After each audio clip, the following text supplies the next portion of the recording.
हमारे साथ हैं अब डॉक्टर शहजाद अनवर, हमारे बहुत ही प्यारे भाई, interventional pain spine and pen medicine physician हैं। डॉक्टर साहब क्या हाल है आपके? अस्सलाम वालेकुम। वालेकुम अस्सलाम। मैं बिल्कुल ठीक ठाक हूँ, आप कैसी हैं? बिल्कुल ठीक। Happy new year.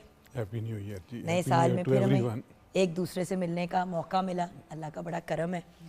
भैया बात तो हमने करनी है कमर के दर्द की, और ये जो स्लिप डिस्क की आजकल बड़ी बात होती है, लेकिन तकलीफ़ का और नींद का आपस में क्या कनेक्शन है? क्योंकि आज स्पेशली हमने नींद का टॉपिक रखा तो लोग अक्सर ये कहते हैं कि नींद पे बात करने की क्या ज़रूरत है, लेकिन नींद कितनी ज़रूरी चीज़ है ये किसी को समझ ही नहीं आती। बिल्कुल ऐसे। तकलीफ़ का या पेन का, क्योंकि आप एक्सपर्ट है इस फील्ड में, पेन की मैनेजमेंट में और पेन को रिमूव करने में, रेडिकेट करने में, तकलीफ़ और नींद इनका क्या कनेक्शन है? क्या है भी कोई कनेक्शन कि नहीं? बहुत ज़्यादा कनेक्शन है। नींद अल्लाह ने इसलिए दिया इंसान को कि जब हम स्लीप में जाते हैं तो स्लीप की एक्चुअली डिफरेंट स्टेजेस हैं। जो डीप स्लीप है उसको हम रैपिड आई मूवमेंट या आरईएम स्लीप कहते हैं। तो आरईएम स्लीप में जब तक हम नहीं जाएंगे और जब हम रात को लेटते हैं तो तकरीबन 1 घंटे से लेके 1.25 घंटे के दरमियान ब्रेन उस स्टेज में जाता है जिसको हम आरईएम स्लीप कहते हैं। और आरईएम स्लीप में जब हम जाते हैं तो बॉडी के अंदर जो रीजनरेशन है, जो सारा दिन स्ट्रेस की वजह से, फिज़िकल एक्सर्शन की वजह से जो वेयर टेयर जो डैमेज होता है, उसका रिपेयर वर्क होता है। बॉडी में वो प्रो इन्फ्लेमेटरी कास्केड आता है जिसकी वजह से इन्फ्लेमेशन और जो रिपेयर का वर्क है वो बॉडी में होता है।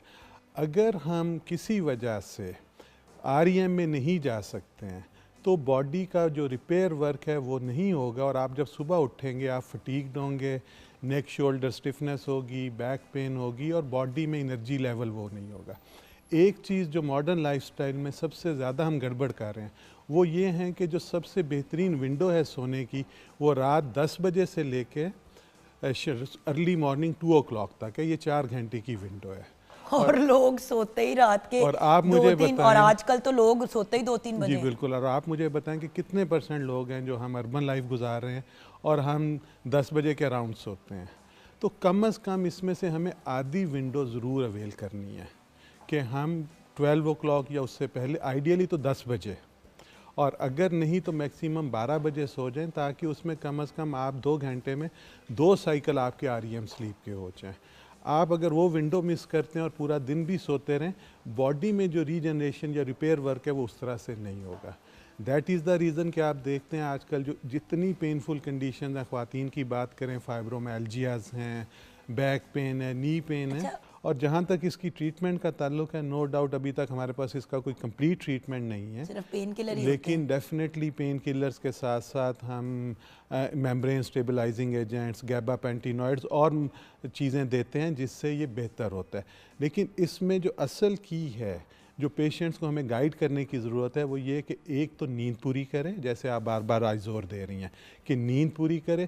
सेकेंडली, खाने में बहुत सारी चीज़ें ऐसी हैं जिनको जिस्म एज एलर्जन लेता है, जिसकी वजह से वो सेंसिटाइजेशन या जो इन्फ्लेमेशन है मायोफेशियल लेयर की, मसल्स की, लिगामेंट की, वो बढ़ती है, तो उससे ये फर्दर वर्स होता है। तो इन पेशेंट्स को जो देखना है वो ये कि कुछ खाने ऐसे हैं जिनको खाने के बाद इनकी पेन और सेंसिटिविटी बढ़ती है, और कुछ खाने ऐसे हैं जिनके खाने से ये बेहतर होगा। तो ये वो खुद ही जॉट डाउन कर सकता है, फिजिशियन या कोई थेरापिस्ट उसको नहीं कर सकता। तो अगर वो महसूस करती हैं कि जी किसी दिन उनका पेन बढ़ा है, वो सिर्फ पिछले 2 या 3 खाने देखें कि उसमें क्या रूटीन से हटके था।